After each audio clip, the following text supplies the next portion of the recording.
A todos mis hermanos y hermanas les saludo en la paz de nuestro Señor Jesucristo, esperando que se encuentren bien.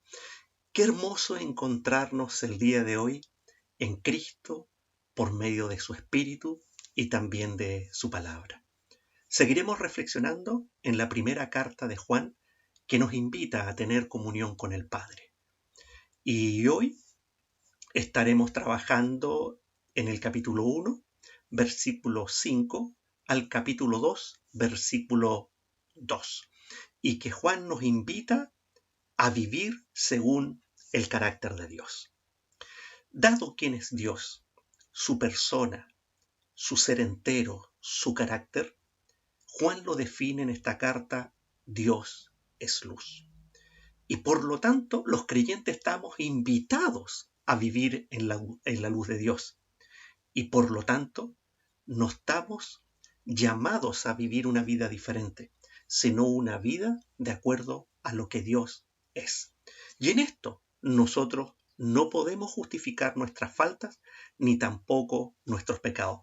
Pero si las tenemos, sin duda tenemos un mediador, a Jesucristo, quien toma nuestro lugar, lleva nuestras faltas sobre la cruz y nos otorga el perdón. Si hay algo real en la vida, todos nosotros, sin excepción, nos equivocamos y pecamos. A veces lo hacemos en forma consciente, a veces lo hacemos en forma inconsciente. Y de muchas maneras, conocido por todos, por pensamiento, palabra y obra, y también omisión. Y ninguno de nosotros puede negar esa realidad.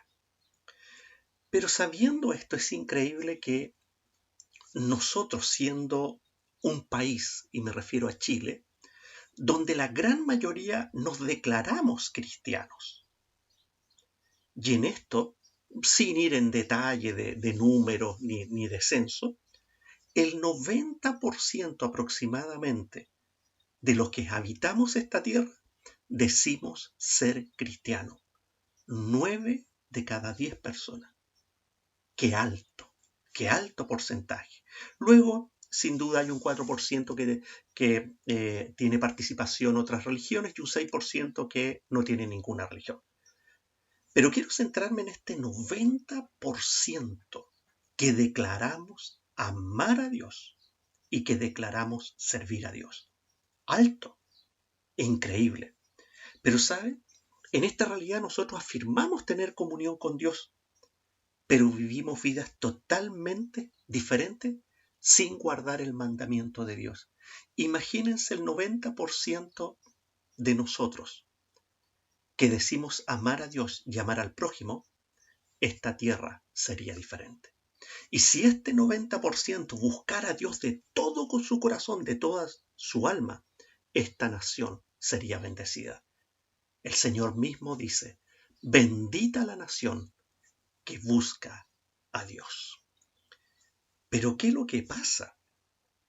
Nosotros decimos amar a Dios, pero finalmente no lo hacemos. Tenemos un discurso, pero en la práctica demostramos otra cosa.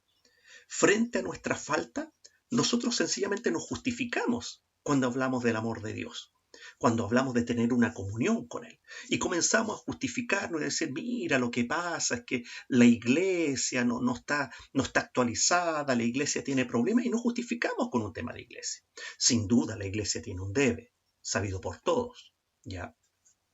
Pero en sí mismo, ¿es la iglesia, los aspectos religiosos, administrativos, lo que determinan nuestra fe, o es nuestro corazón con Dios? Entonces buscamos excusas. Cuando decimos que amamos a Dios, algunos dicen: no, y esto lo he escuchado mucho como pastor. Pastor, si yo oro todas las noches, yo leo la Biblia todas las noches. Y cuando he tenido conversaciones privadas, es increíble que me dicen a veces: yo no voy a poner en duda lo que la gente me dice. Yo no soy quien para cuestionar. No soy quien para cuestionar. Pero sí hay algo que es cierto, es que decimos una cosa y hacemos otra. Y ese es nuestro problema. Decimos amar a Dios, pero no vivimos según sus mandamientos. Este problema a nosotros nos lleva a un doble estándar y a no ser coherente. Y frente a esta realidad que le toca vivir Juan, ¿cómo? Porque Juan le toca predicar a un mundo donde se habían metido personas que negaban a Cristo, negaban la divinidad de Cristo, negaban su ministerio, negaban su vida y decían que Cristo era un profeta más nomás y lo disminuían. Y comenzaron a influir con sus enseñanzas, teniendo un doble estándar. Hablaban de la gracia y del amor y finalmente se transformaban en personas que vivían solo por obras y buscaban la salvación por obras. Entonces, en esa realidad es que muchos cristianos fueron llevados a un doble estándar. Y en esto, Juan nos invita y va diciendo claramente, parte para defender este punto, no tengan un doble estándar. Dios es luz, no se te olvide eso, dice Juan a los creyentes de la época, porque los que tienen comunión con el Dios de luz son los que viven en la luz. Dios es luz. Y Juan, ¿a qué se habrá referido a que Dios es luz? Por una parte, nosotros tenemos que Juan mostrando la gloria de Dios, mostrando de que en todo, que en Dios todo es verdad y que es todo amor, en el libro de Apocalipsis nos muestra de que la luz de Dios es la gloria de Dios, que lo ilumina todo. Entonces, por lo tanto, es cuando Juan está resaltando que Dios es luz, Dios es toda gloria, es todo honor, es toda verdad, y que en ese todo no hay pecado, o sea, no hay una falta. ¿Y qué falta sería? Esta falta de no tener amor para el prójimo y hacer las cosas con injusticia. Y si hay algo que tiene que ver con la luz también que Juan hace resaltar, es todo amor y a su vez todo justicia, que se hace todo en forma correcta. Entonces, Dios es un Dios que es pleno y muestra su gloria. Esto referido principalmente a Apocalipsis capítulo 21, la gloria de Dios. Pero recuerden que Juan también está viviendo una época donde la influencia del pensamiento greco-romano ya estaba en medio de la vida de la humanidad de aquel entonces, humanidad al grupo conocido, ¿ya? Y desde la filosofía se entendía lo siguiente, que antes de Sócrates, cuando se hablaba de luz, era solamente el concepto de la luz física. Pero después, con Parménides, se habla de algo diferente y comienza a hablarse de la luz como el camino hacia la verdad, como aquella verdad que ilumina la vida de la mente. Entonces, pasa a un plano de la verdad. Entonces, la luz ilumina ¿qué? La verdad de la vida, entendiendo lo que es la vida. La luz nos lleva a la verdad de ¿qué? De la existencia del ser, de la verdad de las relaciones, de la verdad del conocimiento en cada área, de la verdad de seguir descubriendo lo que Dios nos da. Se abre a un campo muy, muy inmenso y que tiene que ver con la reflexión intelectual de la verdad. Entonces, teniendo esto en mente, Juan lo que está animando a los creyentes es decir, Dios es luz, es que en toda su gloria vamos camino a la verdad perfecta que es Dios. Entonces, en esta realidad de que Dios es luz, Él nos invita a que nosotros tengamos comunión con esta luz. Y esta comunión, Juan hace resaltar, no sean hipócritas. Juan está siendo muy duro con la gente de su época, porque Juan está atacando al doble estándar. Entonces, ¿y qué es lo que le está diciendo en esto de no seas hipócrita? Fíjense lo que hace resaltar capítulo 1, versículo 6. Juan dice, si afirmamos tener comunión con Él, ¿tener comunión con qué? Con el Padre, tener una comunión, una relación con el Padre, tener una relación por la cual determina el amor de Dios, la justicia de Dios y todos los aspectos de cómo debemos vivir. Una comunión perfecta. Entonces, si afirmamos, o sea, si el creyente de la época decía, yo tengo comunión con Dios, yo amo a Dios, ya, pero viven en la oscuridad, o sea, lejos de la verdad, viven lejos de los mandamientos de Dios, viven lejos de lo que Dios quiere para su pueblo, mentimos, dice Juan.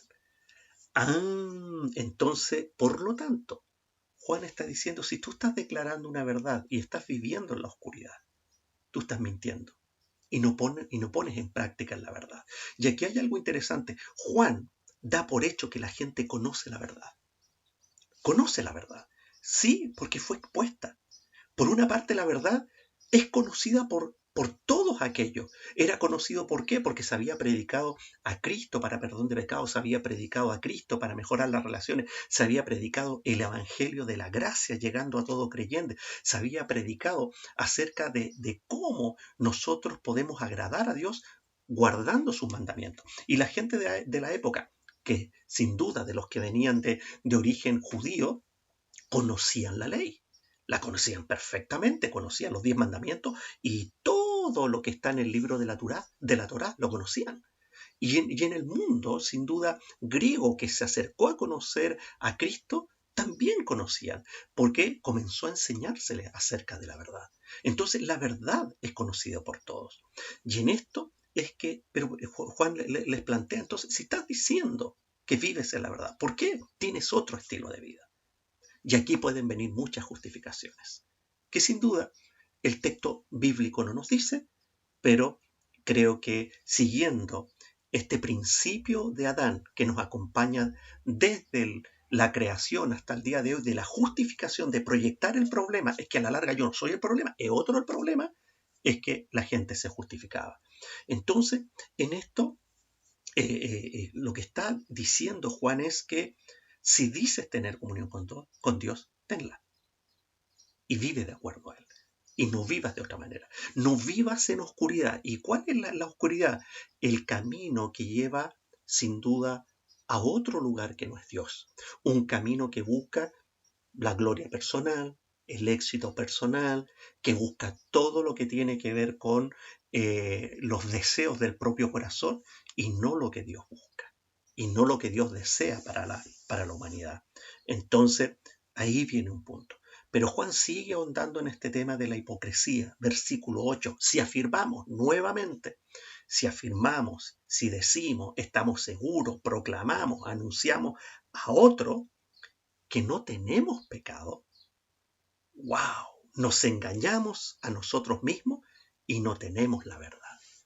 Miren, ¿cómo puede ser si nosotros en la intimidad de nuestro corazón, donde solamente está Dios y yo, enfrentando la verdad, yo creo que yo me doy cuenta de que soy una persona que sin duda falla?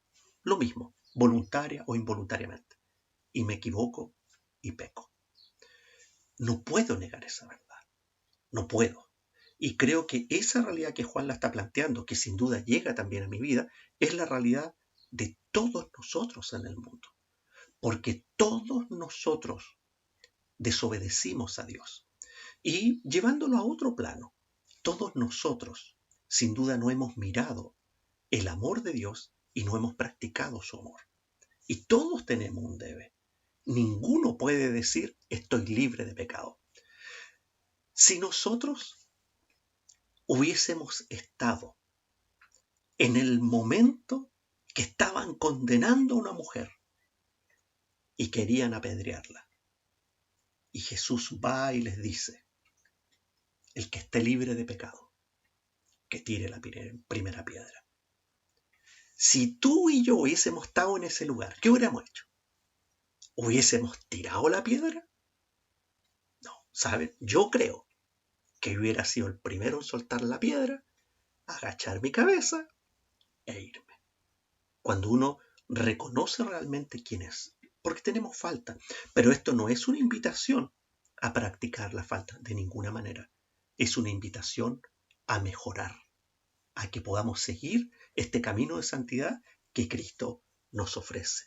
Entonces, por lo tanto, si nosotros decimos, no, yo no tengo pecado, nos engañamos a nosotros mismos y somos unos mentirosos. Todos tenemos un debe con Dios. Pero el punto está que en esa realidad es que, ¿qué se hace con esta falta? Y aquí viene el gran amor de Dios. Porque en el versículo 9 se nos dice, si confesamos nuestros pecados, si confesamos nuestras faltas a Dios, a nuestro prójimo, a nosotros mismos, nuestras faltas que hemos hecho a las personas y también a la creación, ¿qué dice el texto? Dios es fiel. ¿Fiel a qué? A su promesa, a su amor para con nosotros. Y también justo, justo en que el pecado no queda sin su castigo, sino que Él nos perdonará a través de Cristo y nos limpiará de toda maldad. Ahí está, Dios nos ofrece el camino. Y aquí está el camino del perdón, porque el perdón es la forma en que sin duda el pecado, ya a través de la cruz de Cristo y la sangre de Cristo derramada, es perdonado. Y las cosas son hechas de nuevo y se restaura nuevamente. Entonces tenemos una alternativa. Y la invitación no es que afirmemos que estamos bien sin estarlo, sino que afirmemos que quiénes somos y que tenemos faltas con Dios. Pero también sigue diciendo el texto que es que tenemos esta esperanza. ¿Y cuál es la esperanza? La esperanza del perdón. Y por lo tanto surge una esperanza para el cambio, la obra que Dios está haciendo en nosotros. Sigue diciendo el mismo texto en el capítulo 2, versículo 2.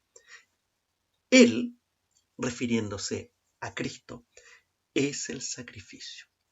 Cristo en la cruz es el que paga por nosotros. Y cuando Él muere, muere por nuestras propias faltas, errores y pecados.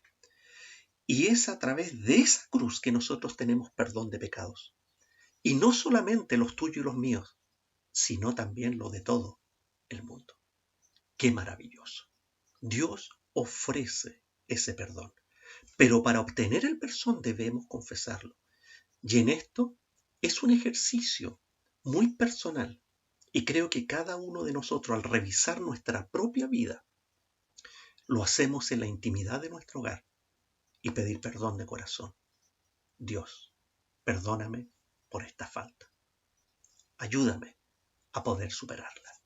Pero es un ejercicio espiritual interno donde tiene que existir la plena conciencia de que tenemos falta. Pero también existe este perdón de Dios dado a la comunidad. Y por eso cuando estamos en nuestros servicios públicos de adoración, lo hacemos en forma congregacional. Esta falta del pueblo de Dios que lo confiesa como comunidad. Porque nunca se olviden, nosotros como hombres y mujeres de fe tenemos dos realidades que corren paralelas y unidas. La primera realidad es que somos individuos, somos personas que Dios ama, valora enormemente, pero a su vez somos comunidad, individuos y comunidad a la vez, personas y grupos a la vez. Y Dios nos invita a que las dos cosas estén en armonía. Como parte de una comunidad, servir, adorarle en todo momento, reconociendo quiénes somos. Y por eso pedimos perdón comunitario, porque reconocemos que hay una falta y por eso clamamos a la cruz de Cristo para que exista el perdón. Qué maravilloso que esta realidad que tenemos la oportunidad de reconciliarnos con Dios una vez para salvación y todas las otras veces reconciliarnos con Dios para que nuestra relación mejore y que seamos cada vez como Cristo. Qué maravilloso. Y Él otorga el perdón y nosotros solamente tenemos que creer por fe y a su vez tenemos que dar el paso de fe. En esta realidad de que estamos llamados a caminar en la luz, que es caminar según el carácter de Dios y lo que Él tiene para nosotros, viviendo según Dios. Es que la realidad debe ser transformada. Ya cuando decimos que somos 90% de chilenos, declaramos que creemos en Dios y que tenemos una comunión con Dios, que lo tengamos, que lo vivamos y que sea real en nuestra vida, que sea una vida coherente. Y esto es lo que Juan está buscando. Tengan vidas coherentes. Lo que pensamos, lo declaramos, lo amamos y lo vivimos. A eso se refiere. Y entonces, por eso Juan en el mismo versículo 7 va diciendo, pero si vivimos ¿en la luz de quién?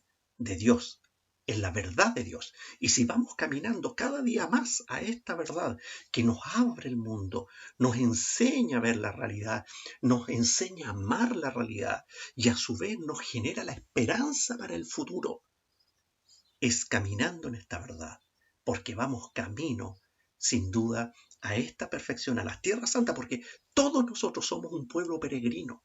Somos como el pueblo de Israel que camina por el desierto a la tierra prometida. Y nosotros vamos a la tierra prometida, la nueva Jerusalén, la nueva creación que nos prometió Dios. Todos nosotros vamos camino para allá, porque las cosas no están acá, en lo temporal, en lo pasajero. Esta vida pasará, pero sin duda tendremos la vida eterna que Dios prometió. Se requiere fe, obediencia y pasos de creyentes, de hombres y mujeres, viviendo de acuerdo a Dios, respondiendo por amor, no respondiendo por obligación, no por guardar un rito, no por una apariencia, de verdadero corazón, donde el carácter de Cristo esté reflejado en nosotros. Si vivimos en la luz, esta que es la luz de Dios, la verdad que nos muestra la verdad, ¿cierto? Porque Él está en la luz, tenemos comunión unos con otros. Sí, porque es esta comunión la que nos invita a nosotros a que vivamos de acuerdo al Padre, y es la luz de Cristo que nos ilumina. Pero como siempre hay falta, es la sangre de Cristo la que nos limpia de todo pecado.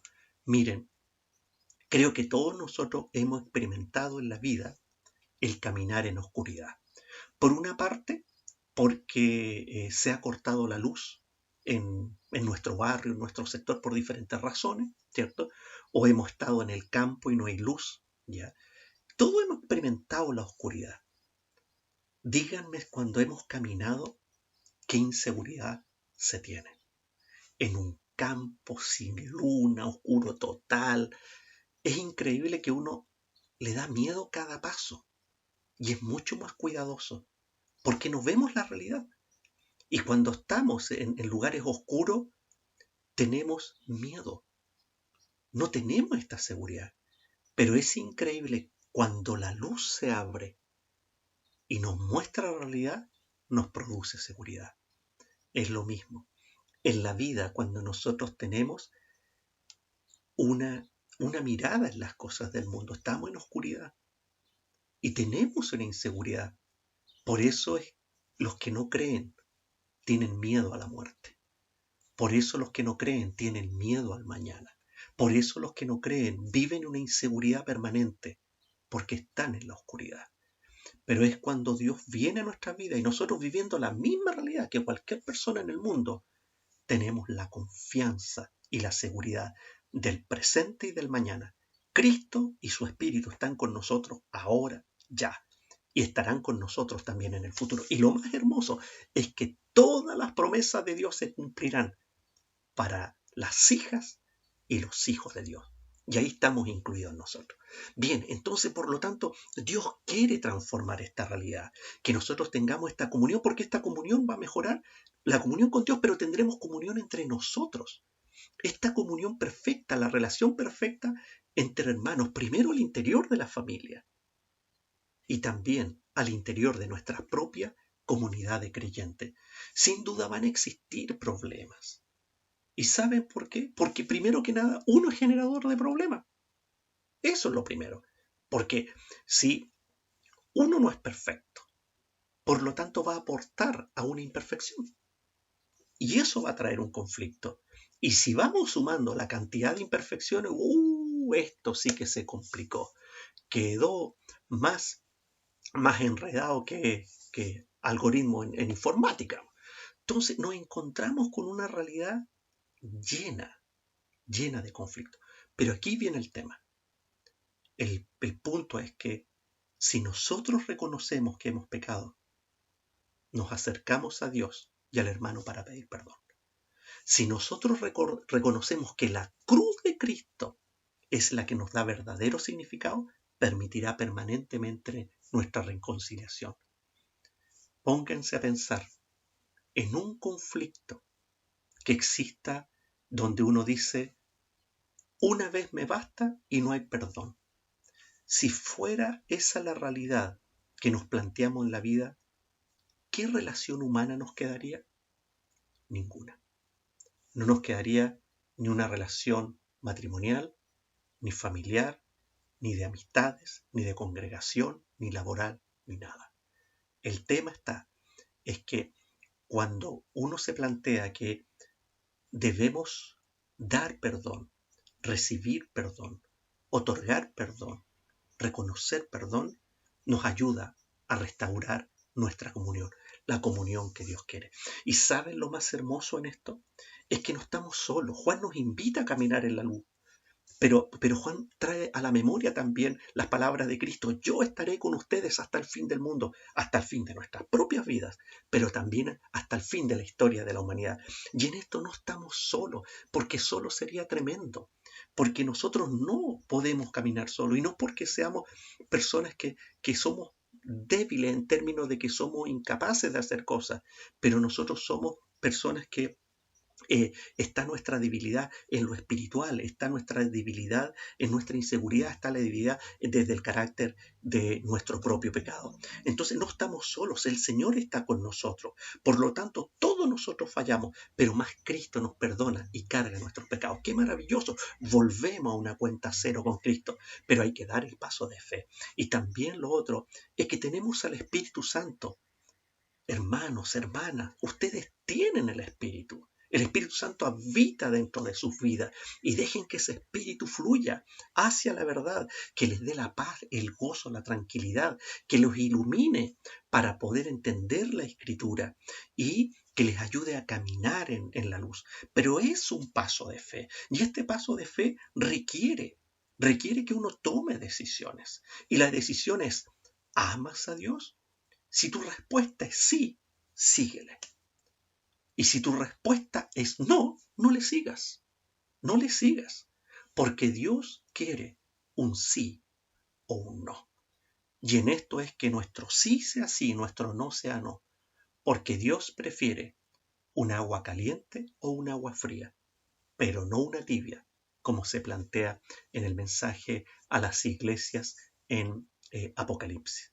Entonces, por lo tanto, en esta realidad, si decimos amar a Dios, volvámonos a Dios. Si decimos amar a Dios, guardemos sus mandamientos. Y si decimos amar de Dios de todo corazón, caminemos en la luz. Esto está dado por el carácter de Dios, porque Dios es luz, porque Dios nos conduce a toda la verdad. Y los creyentes no podemos justificar nuestro pecado. Lo único aceptable es que nuestro pecado se somete al Evangelio, a Cristo, y con Él es el medio que tendremos el perdón. Saben, en estos tiempos tan difíciles y tan complejos que estamos pasando la humanidad, donde está la incertidumbre, donde está una presión, donde la realidad ha cambiado, en todo este periodo de incertidumbre, hay una seguridad. Y esa es Dios. Y esa seguridad es que caminemos en la luz. Y esa seguridad es que afirmemos que tenemos comunión con Dios y podamos seguirle. Hermanos y hermanas, Juan nos invita a una verdadera reflexión de nuestras propias vidas. Que durante estos días volvamos a leer el texto bíblico de Juan capítulo 1, versículo 5 al capítulo 2:2 y reflexionemos en torno a nuestra propia vida. Una reflexión en lo privado, una reflexión de corazón y que nos invita a tomar una decisión conscientemente, pero con un corazón ardiente. Y que esa decisión se concrete en el servicio a Dios y una vida de comunidad. Que el Señor les acompañe y que esta semana sea una semana maravillosa para sus vidas. Un saludo para ustedes y también para sus familias. Que el Señor les bendiga siempre.